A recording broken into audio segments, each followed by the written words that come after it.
अस्सलाम वालेकुम। मैं एक जनरल फिजिशियन हूँ। जनरल फिजिशियन होने के नाते मैंने ज़्यादातर एडल्ट प्रॉब्लम्स को देखना होता है, यानी कि 8 साल से ऊपर के जो लोग हैं ज़्यादातर मैं उनको देखता हूँ। लेकिन क्योंकि एक जनरल फिजिशियन एक फैमिली फिजिशियन के तौर पे काम कर रहा होता है, तो बहुत सारी दफ़ा हमारे पास माएँ अपने बच्चों को लेके आई होती हैं साथ, तो वो अक्सर हमसे पूछती हैं कि डॉक्टर साहब छोटे छोटे मसलों के लिए डॉक्टर साहब के पास नहीं जाया जाता, तो आप हमें घर पे बता दें कि हमारे पास क्या दवाई पड़ी होनी चाहिए जो हम वक्तन फवक्तन बच्चे को दे सकें। अब यहाँ मैं ये मैसेज आपको देना चाह रहा हूँ कि आपने इस वीडियो के जरिए ये मैसेज नहीं लेना कि जो दवाइयाँ मैं आपको बताऊंगा वो घर में पड़ी हों तो आपको डॉक्टर के पास जाने की जरूरत नहीं है।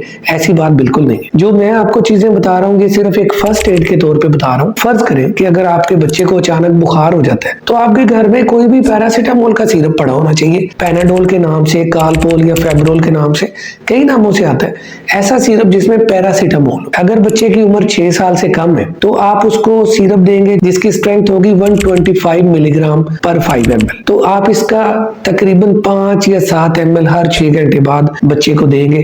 अगर बच्चे को तेज बुखार है तो उसको आप सादा पानी की पट्टियां भी कर सकते हैं और 6-6 घंटे बाद पैरासीटामोल रिपीट कर सकते हैं जब तक आप डॉक्टर के पास नहीं जाते। इस तरह बच्चे को कुछ रिलीफ मिल जाएगा। आइबुप्रोफेन जो है, ब्रूफेन या आइबुप्रोफेन, ये भी इसकी जगह पे यूज हो सकता है। दोनों का एक ही काम है। अगर 6 साल से ऊपर का बच्चा है तो आप पैनाडोल फोर्ट या कालपोल 6+ या फेब्रोल DS, यानी ऐसा पैरासीटामोल जिसकी जो स्ट्रेंथ है वो 250 मिलीग्राम पर 5 ml होगी, उसके हिसाब से 6 आवरली 5 ml देंगे। एक बड़ा कॉमन प्रॉब्लम ये है कि बच्चा बाज दफा वॉमिटिंग शुरू कर देता है, तो वॉमिटिंग के लिए एक बड़ी आम दवाई मिल जाती है ग्रेविनेट के नाम से या बोटिलियम के नाम से या पेल्टन V के नाम से। ग्रेविनेट सिरप अगर पड़ा हुआ है तो आप 4 साल से उम्र कम है तो आप 2.5 ml सुबह दोपहर शाम दे सकते हैं। 4 साल से ऊपर उम्र है तो आप 5 ml सुबह दोपहर शाम यूज कर सकते हैं। अगर डोमपेरिडोन है जिसमें मोटिलियम है, पेल्टन V है, डोमेल है, ये कई नामों से आता है,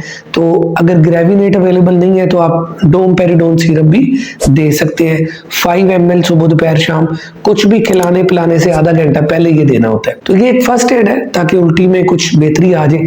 इसके अलावा अगर बहुत ज्यादा उल्टी कर रहा है बच्चा तो ये समझ लें कि उसको पानी की और नमकियात की कमी हो गई है, तो उसको एक होममेड ORS बना लें और वो वक्फे वक्फे से पिलाएं। होममेड ORS कैसे बनता है कि 1 लीटर पानी बॉयल कर लें, उसमें 6 टीस्पून यानी 6 चाय के चम्मच चीनी ऐड कर ले और 1 टीस्पून साल्ट ऐड कर ले, यानी 1 चाय का चम्मच नमक ऐड कर ले।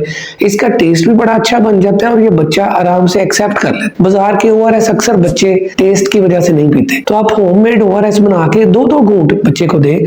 जब उल्टियां लगी हो तो एकदम से ज्यादा ना पिलाएं, 2-2 घूंट करके पिलाएं।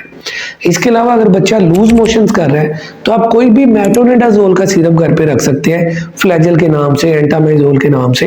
वो आप 5 ml सुबह दोपहर शाम दे सकते हैं। जब भी उल्टियां या मोशन लगे तो ये याद रखें कि सबसे जरूरी दवाई है ORS।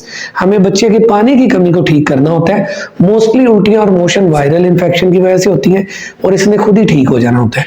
बुखार के लिए पैरासीटामोल, उल्टी के लिए ग्रेविनेट, मोशंस के लिए फ्लैजल या एंटामाइजोल, ये ट्रीटमेंट आप घर पे कर सकते हैं। अगर बच्चा इंप्रूव नहीं हो रहा, ज्यादा निढाल है, खाना पीना छोड़ गया है, बुखार तेज है, तो फिर आप अपने डॉक्टर से रुजू करें। Thank you.